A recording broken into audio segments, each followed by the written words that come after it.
Well, good afternoon, everyone.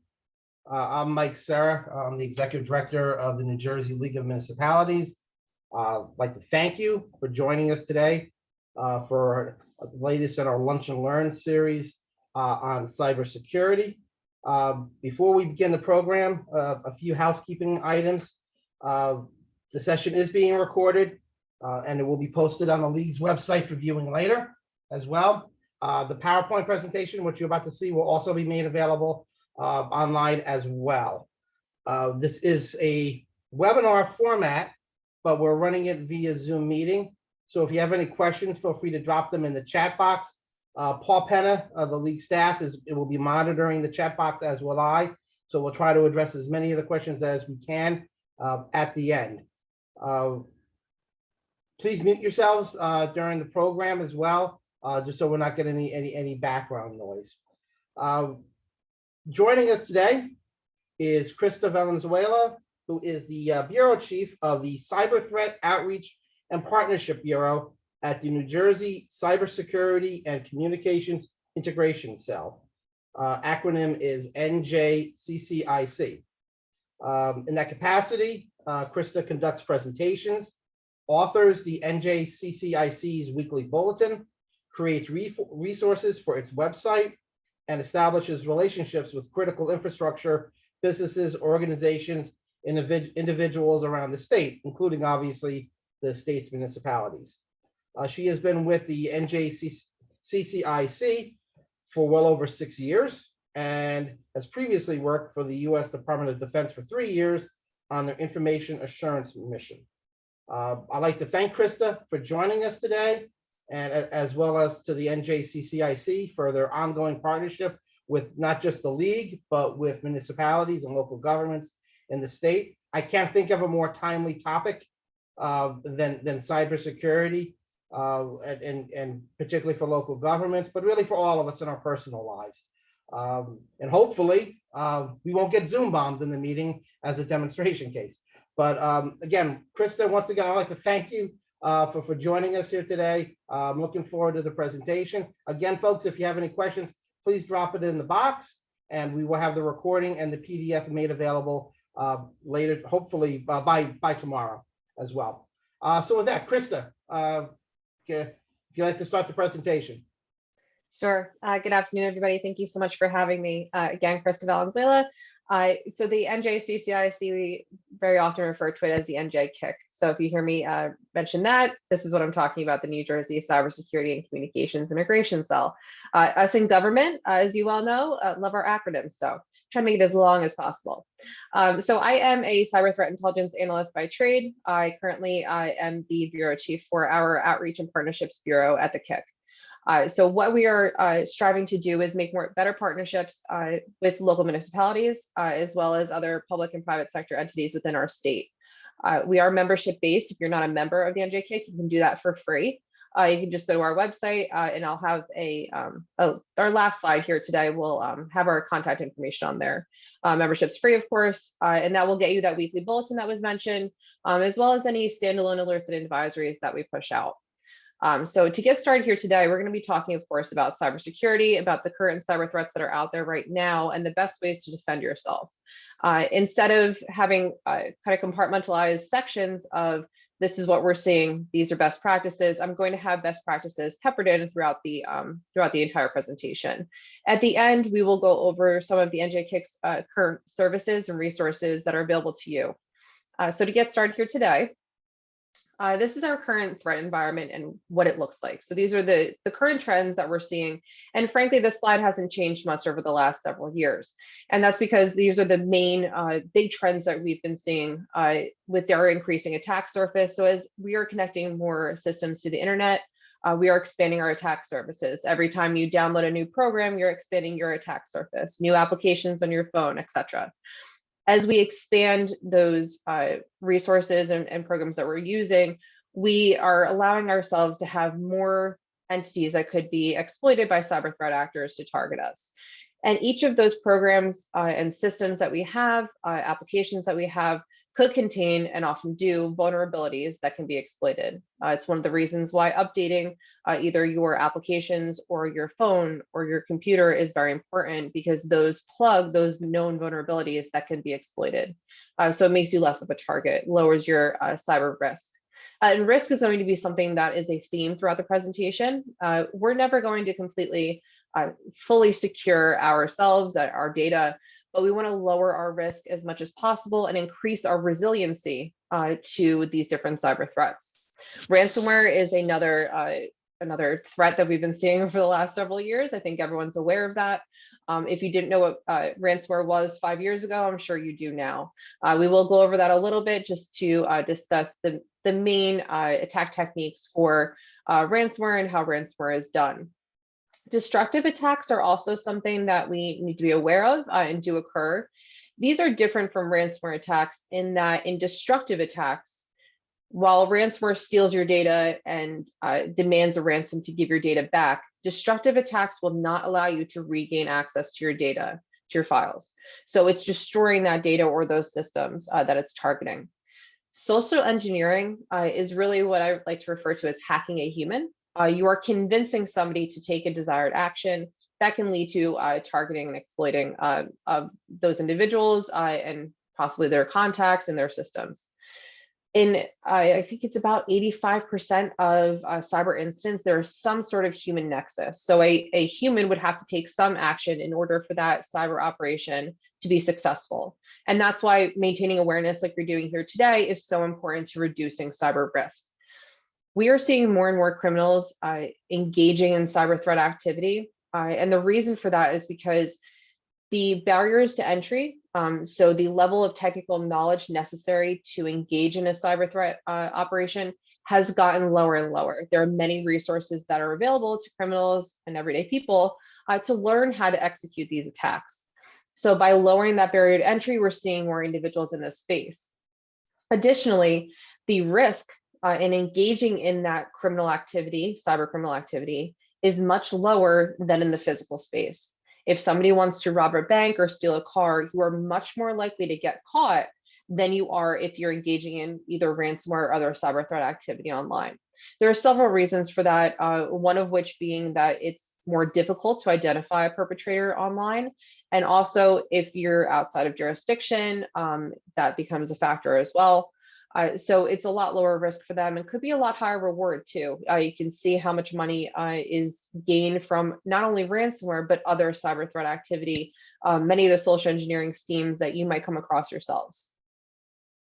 Ransomware is our first topic here today. And if you aren't fully aware of what it is, but you've heard of it, in its basic form, ransomware is when a cyber threat actor, as we call them, gains access to a network and locks all of the files, the data, all of that information that's on that network and holds it hostage and says, well, you're not going to gain your data back unless you pay me to get the key to open up all of those files and services. And you as a victim would have an option to either pay or to restore from data backups, which is ideal, or to just accept the loss and say, all right, I'm not going to pay you. I don't have the means to get that data back, but we're just going to accept the fact that we're not going to have that again.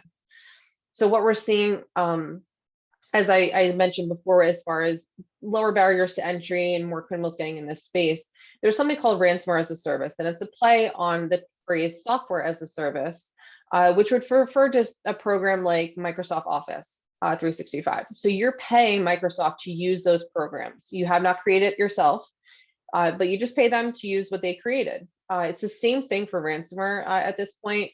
There are the ransomware creators, the developers of these ransomware variants, and they sell or rent out their programs for other criminals to use. That's another reason why we're seeing such an uptick in this activity, is because it's been a lot easier to engage in it over the last, I'd say, 2 years. As far as ransomware statistics, this is the most recent quarter for which I have numbers. These numbers come from Coveware. It's a ransomware recovery service, and just something to keep in mind is that they do typically service smaller to medium-sized businesses and organizations. So their data is a little bit different than what you would see from other companies. But their average ransom amount is over $300,000 per incident. The average downtime is 20 days, and we're going to get back to a couple of these statistics when I'm done. Top attack vectors: phishing. So phishing, in this case, email-based phishing, is going to be what I mentioned before with that social engineering human nexus. So the initial attack vector for launching ransomware attacks is phishing. So it starts with an email, somebody clicks on a link or opens an attachment, and it allows access to that network. And then that access can lead to a ransomware incident. Remote access is another top attack vector. If you're working from home, and I'm sure many of us, if not all of us, did at some point during the pandemic, you might be using something like remote access to gain access to your data that's on the business network, that organization's network, even though you're at home. So you don't have to be actually connected to that network physically at the location at your office to still gain access to that data. But by opening up those connections, we now allow that connection to be exploited by threat actors if they're not properly secured.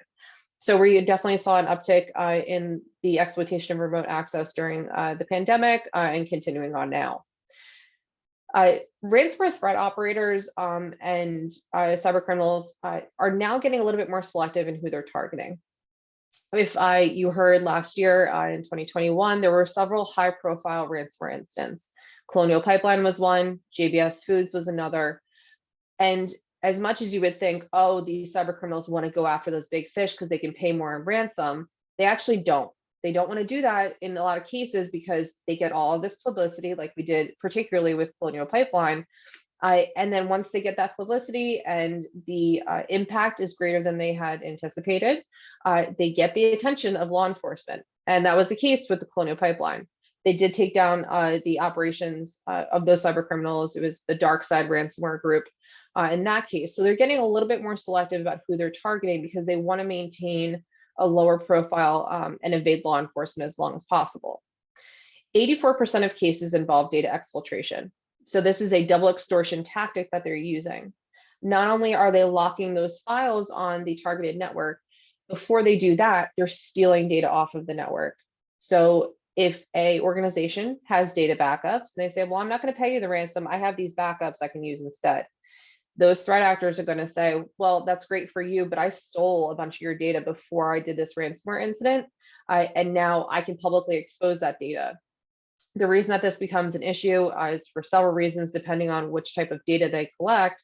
But if it's protected information, like social security numbers, for example, an organization would then have to do a data breach notification. They would have to provide credit monitoring service to those entities that were impacted.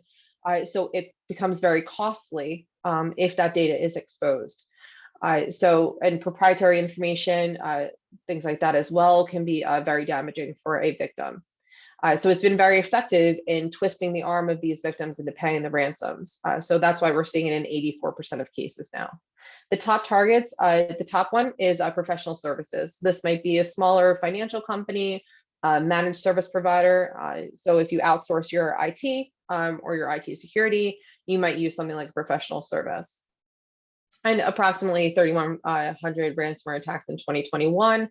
That is, of course, going to be a low number to the actual amount of ransomware attacks in 2021, because a lot of this is voluntary reporting.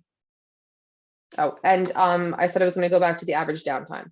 The reason why that's important, and I actually want to focus more on that downtime than I do the average ransom amount, because in particular with small to medium-sized businesses and just any organization that provides a service out, you cannot be down for 20 days. That is a very long time to be out of operations and unable to service either your clients, your customers, your consumers.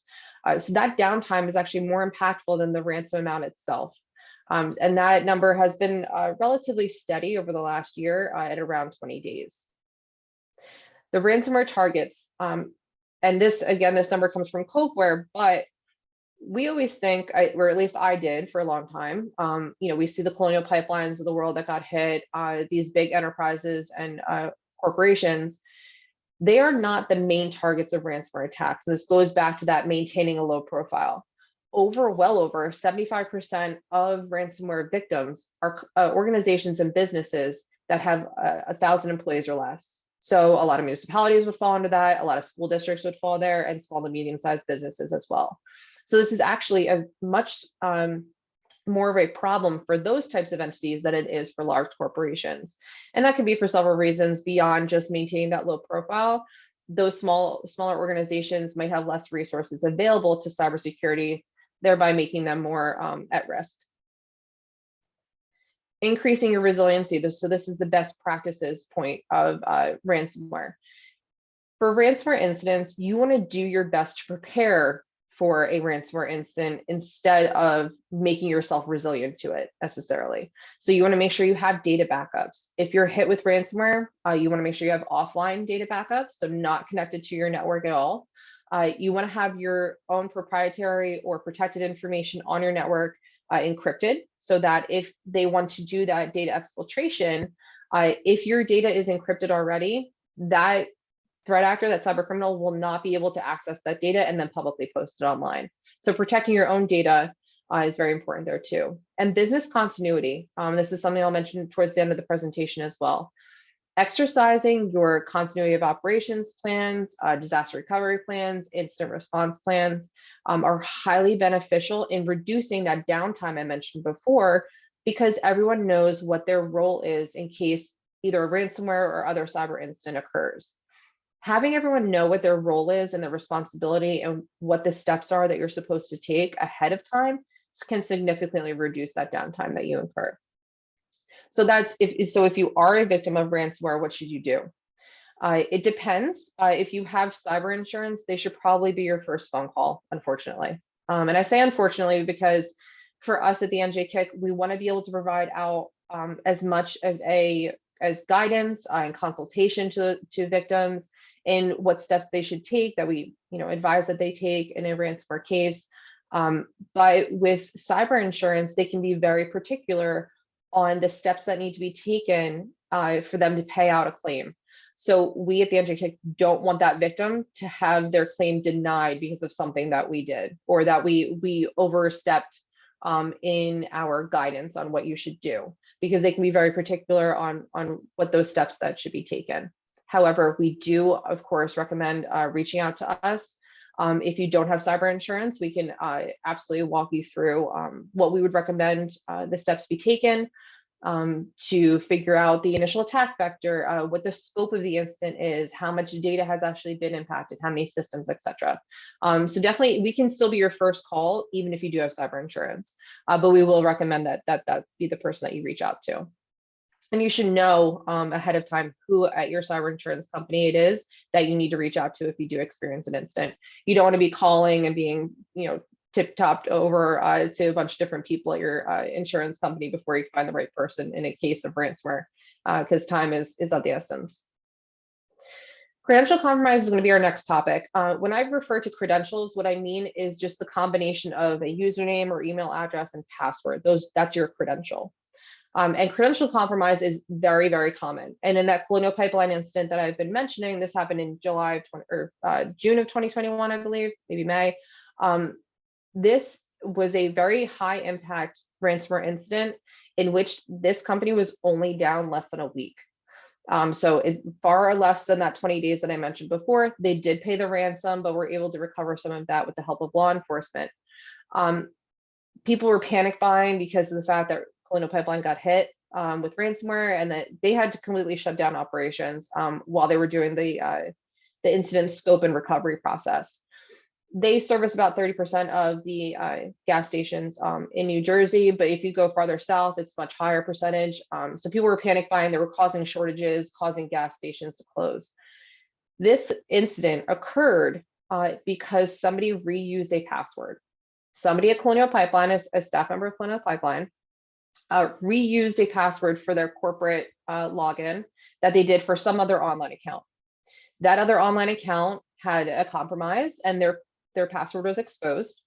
And all that cyber criminal did was try that password against Colonial Pipeline's network. That's all it took. So it's not even really that much hacking for that initial attack vector. They're just trying a password. And that's how they got access to that network. And that's really the big takeaway here. We have a project that we call Have You Have Been Pwned. It's just a play on the website Have I Been Pwned, which is at the bottom here, which is a great resource that's run by a security researcher. What we're doing here is we're using a third-party service. You can ignore the water sector highlight there. You would be looking at municipal government and in some cases county government.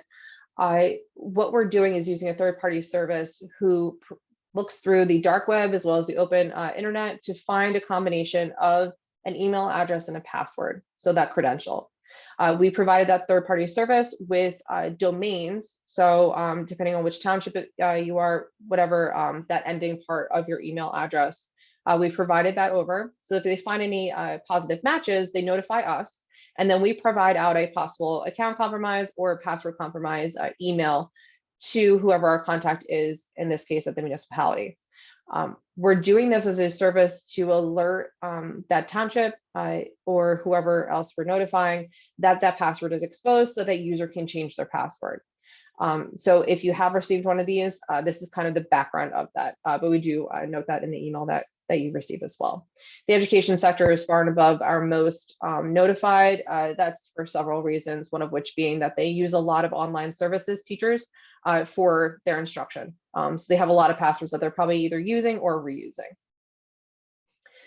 For credential compromise, to prevent your account from being compromised because your password is exposed, we highly, highly, highly recommend multi-factor authentication. In fact, if you do one thing after this presentation today, it should be to enable multi-factor, it's also called two-factor authentication, for every online account that offers it. And I think most do at this point. It's the combination of at least 2 of 3 factors. So something you know is probably going to be your password, and then it's going to be one of the others, something you have, which would likely be a code, or something you are, which would be a biometric like your fingerprint or facial recognition. A lot of the times it's going to be the something you have that's offered by these online accounts. And that might be a SMS, so a text-based code, which is probably the most popular at this point, an authentication app code. Google Authenticator is only one of many that you can use, and then, or a hardware token. In cases where you don't, either you don't use a cell phone or you're in an environment where you cannot bring your cell phone in, or you just don't have service, you can use something like a hardware token, which really can just go on your keychain, and that has that code that you can use for the second factor. This is one of the best methods, or the best method, to prevent account compromise when your password's exposed.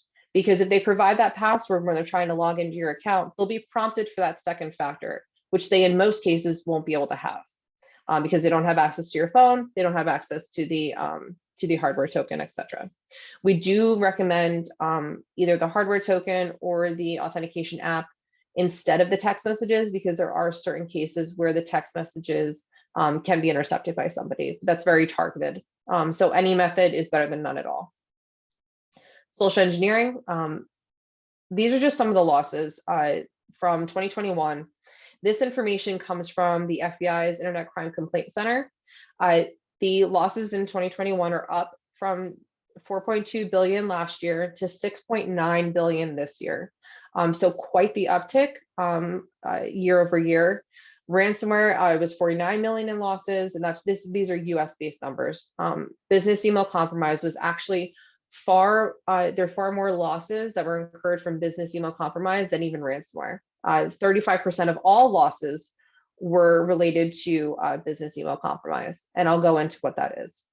Tech support scams are up even more. They were up, I think, 170% in 2021 from 2020, and now are up even more, 137% from 2021 to this year.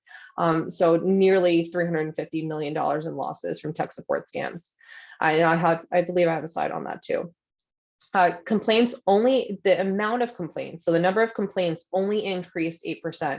But the amount of losses increased over 60%, or about 60% between 2020 and 2021. So something to note there for sure. So each incident is costing more money. This is an example of business email compromise. A lot of the time, this is going to be that invoice-based scam where a cyber criminal impersonates a vendor or someone that an organization does business with, presents them with this invoice. And it's usually as an attachment. And then when you open that attachment, it asks you to enable macros. There are a couple of changes that Microsoft is making to this end, which is great because macros can be extremely damaging if you don't know what they are. So you get the security warning that says macros have been disabled, please enable content or enable content. This banner looks an awful lot like the enable editing, or this is a read-only document type of banner. So it's very easy to just click it without thinking. But when you enable content and allow macros to run on your system, in most cases, in this scenario, it allows that malware to then download onto your system. So it's using macros to download that malware. This is one of if not the top way that malware gets installed on systems.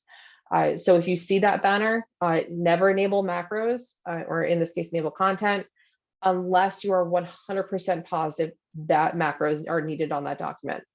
Macros are much more common in either Excel or PowerPoint files as legitimate, but you rarely ever come across a legitimate need for macros. So just don't enable it. Gift card scams. These are very, very, very, very common. Even now, we get incident reports at the NJCCIC, and we've had several pertaining to gift card scams. These oftentimes impersonate people that are higher up in a company, saying that they're busy. Can you run out and get gift cards? A lot of the times it's $100 each, but there's several gift cards, and then just send them the codes on the back of the gift cards. If the fact that they're asking you for a gift card wasn't weird enough, if they're asking you for the codes on the back of the gift cards instead of the gift cards themselves, that's even more of a red flag. But in any case, you should always follow up any request with a phone call like this, any request for a financial request. Good. Tech support scams. We had an incident that was reported to the NJCCIC in January of 2021, but the incident had occurred in December of 2020. That victim lost over $838,000 from their investment account that was meant for their retirement through a tech support scam. This individual, of course, was not a particularly wealthy individual. There wasn't any other reason why they would be targeted except for the fact that it was just an indiscriminate targeting. But the way that they engaged in this tech support scam, they made it seem very legitimate to that woman. They kept in contact with her every single day for a month.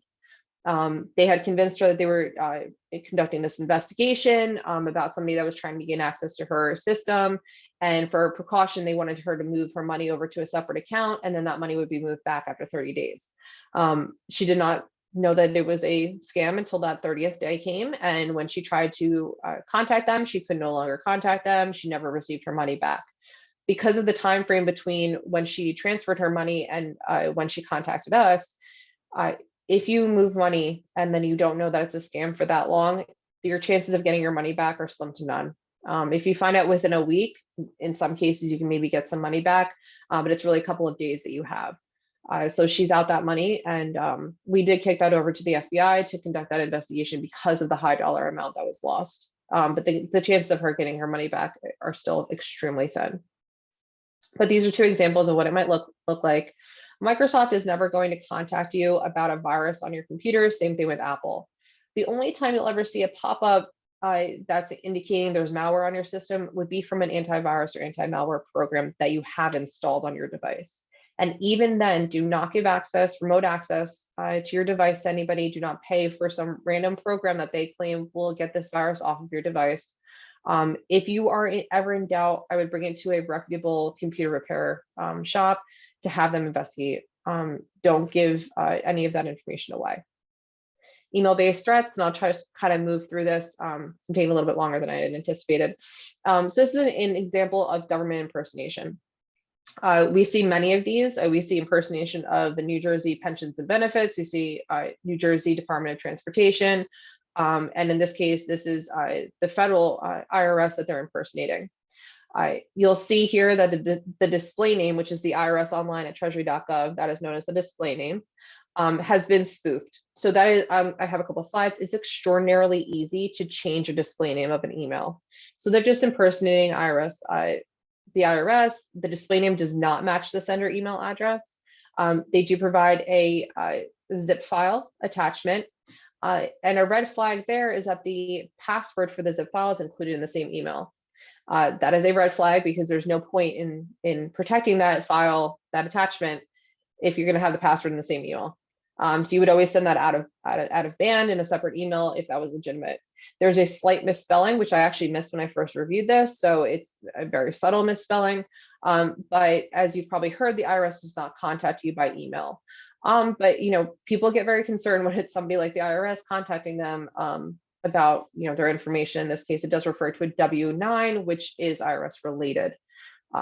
Another example is impersonation branding of PayPal. This is another example of that display name spoofing, but the associated email address is not related to PayPal.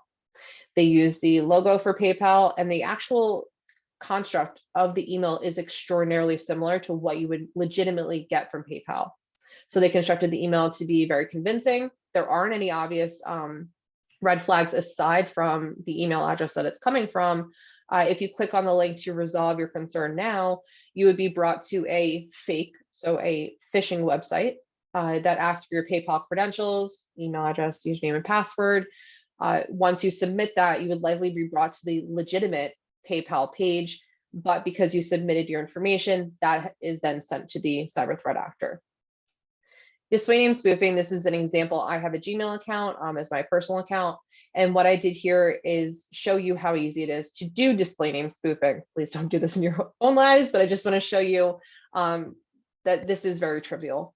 You go to your settings, you go to accounts and imports, you click edit info as the send mail as, you change it to whatever you want, then click save changes. And then I sent this email to my NJCCIC email, and it went through with no problem. And I'm impersonating this vendingmachines.llc.com. I put in here, which you can't really see that well, the finance department at vendingmachines.llc.com, that email address is actually just part of the display name. If you extend the window farther, you would see my Gmail account as the actual sender. What I did here is just impersonate a vendor. This is an example of business email compromise. I send me this amount for services render. It's due by this date. Send it to this email account or this banking account. We do have external email tags, which we highly, highly recommend. So if I got this email and we didn't have the external email tag, that yellow bar that you're seeing, I would not immediately know that this is a fraudulent email. But because I can see from this external email tag that the email address does not match what I'm seeing, then that's a big red flag. But this email went through no problem to my NJCCIC email. And the reason for that is because there's nothing inherently malicious about this email. There's no malicious attachment. There's no malicious link. I'm just asking somebody to do something. And that is why these types of emails are so successful, because they're not easily blocked by an email security tool. And you can see how easy it was. I can get this information about somebody who works at a certain vendor or certain organization right off of LinkedIn in a lot of cases. So I can just impersonate that person. Compromised accounts. In this case, I'm just spoofing somebody. But if your email account is actually compromised, the reason why cyber threat actors want that email account is because they can launch additional attacks against that individual's contacts, because they're using a legitimate account to launch those emails, that additional email campaign against their contacts. So it's more likely that their contacts will take whatever action it is that the cyber criminal desires.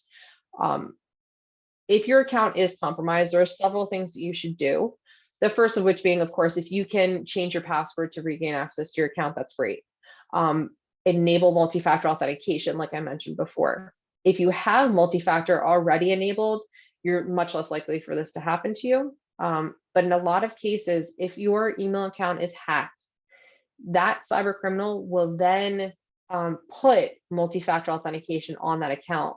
And then it's much harder for you to regain access to your account because of the protection that MFA helps with. You should also check for auto forward or reply to rules. Auto forward rules are very often put in place after somebody gains access or compromises an email account.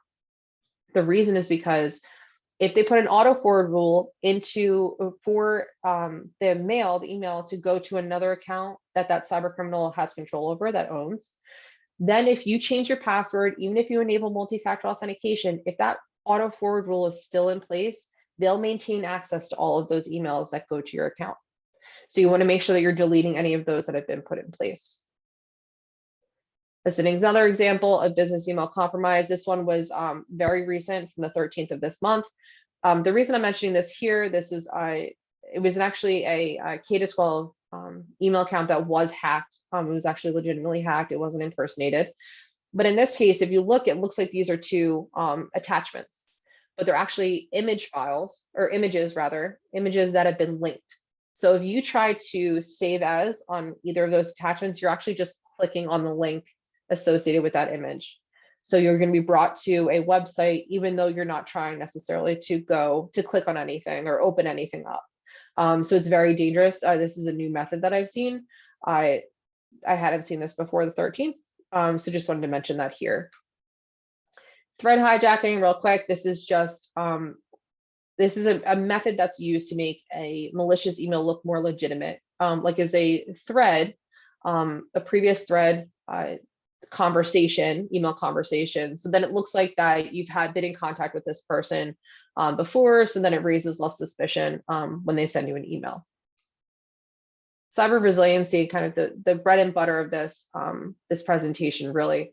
The ones that I have highlighted here or circled are ones that you have a lot of control over. The other stuff is more IT focused, things that can be done at the administrator level of a network.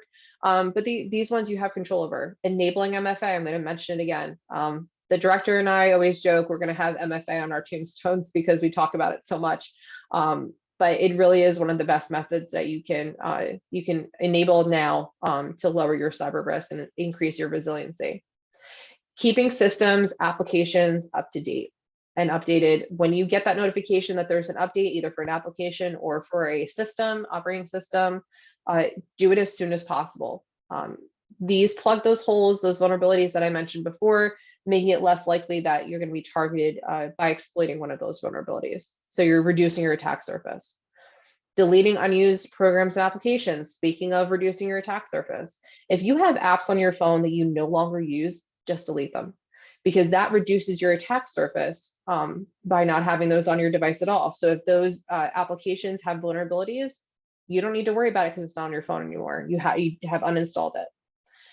Educating yourselves and others about the different cyber threats that are out there, making sure that they're aware of the different cyber threats. It's highly beneficial just to maintain that awareness, the tactics and techniques that I mentioned before, making sure that you know how to identify those and therefore be less likely to fall for them. Continuity of operations plans, the disaster recovery plans, incident response plans that I mentioned. Doing those tabletop exercises are very beneficial. It's something that we don't focus on all that often, but it is really one of the things that can help you recover more quickly in the case of a cyber incident. These are some of the NJCCIC services. We provide all of these out to the public sector. We have the bulletins, alerts, and advisories that I had mentioned. If you are a member of the NJCCIC, a lot of these are also available on our website too, in case you want to look there to see if they are of interest. We do threat briefings like this one. We have multiple information resources, posts on our website, on social media. If you are a member of the NJCCIC, we do have the NJCCIC member portal, which has a little bit more sensitive information. So we use the traffic light protocol, TLP, for distribution purposes. And we can only do TLP white on our public internet, but in the portal, we can do green and amber as well. Risk management services, attack surface management, security scorecard, which I'll go over, and risk assessments. We have a program that you can use. Incident reporting, I had mentioned that too. If you have an incident, you can report it to the NJCCIC if you would like some assistance with that incident. Even if you just see an email and you're like, this is a little suspicious, you can notify us and we can walk you through that and let you know if we think that maybe that is malicious or not. Statewide threat grid, I think it's 16 of the 21 counties at least in New Jersey have what we call Albert sensors. They're intrusion detection systems that help to secure those networks. Training, so kind of like this one that I mentioned, we also have what's called a cyber range. So network defenders can kind of get into this cyber range and go through scenarios. Notifications, like I mentioned, that you have been Pwned project. We can also do notifications of vulnerabilities or risky services. And that'll get into this, the domain and IP monitoring services. This is a PDF form. You can actually just submit the information right from the PDF. What we're asking for is if you want additional services beyond what the normal members get from us, we need the IP ranges of your network as well as the domains, so your websites and others, as well as contact information. And the reason that we're asking for this is because we can provide out more services and then more accurate information. So this next slide is security scorecard. If you haven't heard of it, what it does is surveys essentially your network from the outside. So theoretically, what a cyber threat actor would see without penetrating your network at all, just whatever is publicly facing. This information is great, but we want to make sure it's as accurate as possible. So having the IP ranges and the domains will help us to provide out the most accurate information. This is one of the municipalities in the state. I just took one that was a little, 88, which is pretty great. And then what you would see if you go into this program, and you would see the high severity findings, medium severity, low severity. And if you click on each of them, it'll tell you how to remediate those. And as you remediate issues, your score goes up. So you can really showcase the effort that's been taken to better secure your network, and then how the score reflects that. This is a screenshot of our website and where you can find some resources. Under the Learn tab are several posts that we have written that pertain to different parts of cybersecurity, cyber threat information, cyber safety reports. So how to identify social engineering scams and the like, instructional guides, how to secure and set up a home Wi-Fi network, for example. Or if you want to schedule a presentation, you can do that from the Learn tab as well, and do it right there. We provide presentations to essentially anybody who asks for it. We want to preach as much as we can about the different cyber threats that we're seeing so that we can hopefully, reduce risk across the board. If you want to join the NJCCIC, you just click on that join tab as well. This is how you connect with the NJCCIC. Cyber.nj.gov is our website. And you can essentially do everything from there. You can contact us, you can become a member, request presentations, find our resources on there as well. But if you want to contact us directly, you can do that by phone, by email, and you can follow us on social media as well. And so that's all for the instructed presentation. And then if you want to go to Q&A, we can do that now. Sure. Thank you, Krista. And I don't see any questions yet in the box. So folks, if anyone has any questions, not feeling completely overwhelmed, you can stop them in the box. But Krista, actually, if I can, sure. And I'm going to kind of ask a multi-layered question here. I'm looking at the participant list here, and I see elected officials. Yes. I see managers and directors of generally medium to small size communities, organizations, myself included, right? And I see some law enforcement officers as well. So each of those groups may get interaction from, in my case, an employee, a mayor, a citizen, or in the case of law enforcement, an employee or a citizen. That would be the case for elected officials. For those three categories, what would be the first and best piece of advice you would give them as to, if a citizen comes in and has been thinks they may have been victimized? As a manager, what's the first proactive step I can take to add to my resiliency and protect ourselves?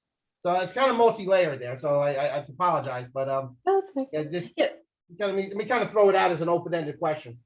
Sure. So if somebody comes to you, either like a resident of New Jersey, just asking for advice or something, you can always kick them over to us, and we can work them through that incident, or if they have any questions, we can work with them as well. As far as things to do to hopefully lower your risk, the several that were on that previous slide are a great place to start. Really, if you have any pull in better securing that identity and access management, so the MFA that I mentioned, if you have any control over whether or not you're using that, really it's something to advocate for. If you have IT staff underneath you that report to you, listen to them and what their needs are, and work with them to hopefully try to figure out a way to reduce your risk. There are several ways to do this that don't cost a lot of money. And I know that having those resources can be a sticking point. So there are ways to kind of get around the monetary aspect of it. And us at the NJCCIC are trying to provide resources and services out to kind of bridge that gap, using the funds that we have, whether it's grants or the like, to provide out those services to those municipalities, to the PDs. And some of that is through some like security scorecard or security studios, the self-assessment, and just trying to really bridge that gap and work with the different municipalities. So just using us is kind of the first place to start. You can sync up with us and find out more details on the different services and resources we can provide to try to help you to reduce that risk. But if somebody comes to you, it depends on the situation. Some of these do fall into a law enforcement category, and as us at the NJCCIC, we aren't investigative or prosecutorial, so we do have to kick that over to law enforcement. But so if it's like a harassment kind of situation, or the theft of money, then it might fall into the law enforcement side.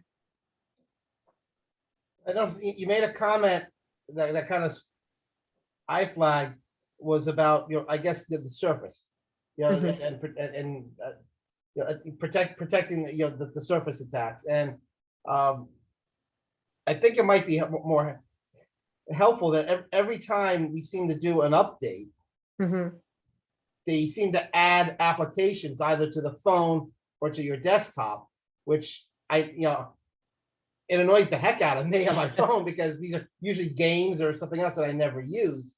Yeah. But I don't take the time to remove them. So I think that I kind of wish the industry wouldn't make that I know why they do it, but I wish they didn't make that as a practice, because I think that people unknowingly don't realize that that could be a vulnerability. For sure. Yeah, I always try to do that, try to remember.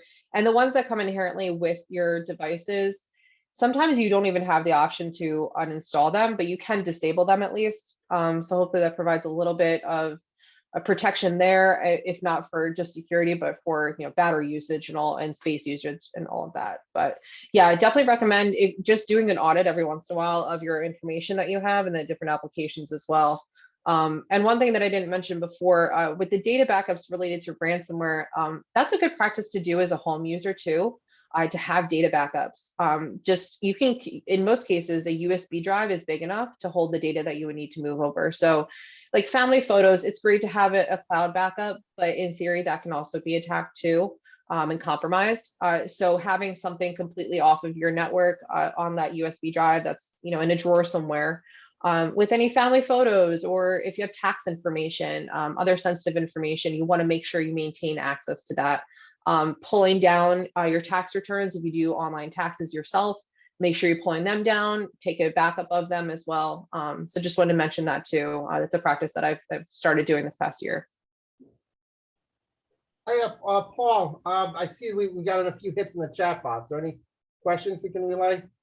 Yeah, so one is just recently our payroll employee had received emails from, quote, employees asking to change direct deposit. Has anyone else received this? Best steps to take? She had asked the individuals face to face to confirm it was not them, but next steps for what they should do. Yeah, so I can say from our end, we have gotten a ton of reports about this. It's actually slowed down in the past year, but it was very, very common to see these direct deposit scams, because in a lot of cases, a lot of organizations, if you send them that form, then those changes are made. There isn't a follow-up phone call or anything to verify that information.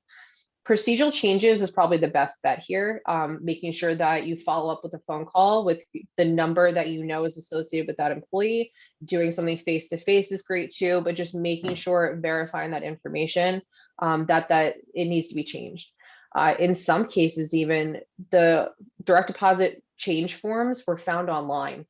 So it was the actual form that's used for that company that the cybercriminal was using to send that information over. So it looked completely legitimate from there. And it wasn't just an email, it was the actual form. So just some procedural changes can really reduce, if not eliminate, that threat. Great, thank you very much. Next question we have, do you recommend installing Malwarebytes software on devices? So as a state entity, a state employee, I can't recommend certain products over another, but it's pretty, there's a pretty robust community out there that will review anti-malware or antivirus programs. So you can find out pretty easily which ones are recommended. Even though it would cost money, usually the ones that are not free, but you do have to pay for, typically are a little bit better than the others. I will say that, but I can't really speak any further than that, sorry. Great, thank you very much. Just lots of comments about the great presentation and the materials and suggestions. So I'm going to put a last call out. If there are questions, please add them to the box now, because I don't see any further questions at this point. So, going once, going twice, going 3 times. So Mike, would you like to close us out? Sure, I will. And first of all, thank you to everyone for joining us. It's a proactive and important step, and again, a timely subject. And I think all of us are facing this in different ways. Yes, the recording will be available. It's going to be posted on the website. I'm just answering in live in real time here, as well as the PowerPoint that Krista worked through. Again, this is something we're all facing. You know, the name spoofing got to me, because I know there's my staff is constantly getting emails from Gmail with my name associated with a completely different email address, and we jokingly call that Evil Mike. Because, you know, and you know, and I think everyone's it's just the continual message of don't open if you don't know what it is. You know, but the sophistication of these are getting more and more difficult. You know, the detective, because they sometimes can pick up a name and the signatures involved, and so again, very timely subject. Krista, it was a great presentation, a lot of information here. I would encourage folks to not only to review the PDF, but maybe watch us again a couple of times, because there's so much there. I'm going to be checking out that website. I think all of us, I bet a lot of people are already doing it now. But I'd like to thank you for joining us today. We might be calling on you again at some future point, because this is something that's not going away anytime soon. It's just going to be constant diligence going forward. So with that, and you put your contact information in the box. Thank you. And with that, I wish everyone a happy Wednesday and a great rest of the week, and be safe. Thank you. And Krista, again, thank you very much. Thanks so much. Thank you, Krista. That was great.